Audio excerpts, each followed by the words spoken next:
Mother Nature's Window really offers something rare, the opportunity to experience forested open space in the heart of an urban setting. It's a place designed for quiet recreation, for reflection, environmental learning, and really preserving the natural character of the land. Phase 1 improvements, which you're looking at here, are being celebrated today and focus on restoring access in a really thoughtful and sustainable way. Visitors can now enjoy accessible walkways and restored trails that follow historic routes, and you can kind of see them right here, including Comfort Road, which is an actual road. We're really grateful for a $750,000 federal grant from the U.S. Department of Housing and Urban Development, secured with the support from Congressman Rick Larson, as well as the City of Marysville's investment of over $1 million.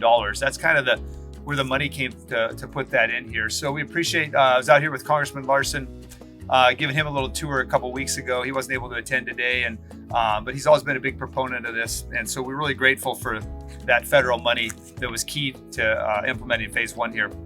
Mother Nature's Window is more, though, than just a park. It reflects really our community's values, stewardship, connection, and a shared commitment to preserving natural spaces that make Marysville such a special place to live. And we talk a lot about, even as things grow and whatnot, we want to retain that small town feel, and places like this really help you connect and do that.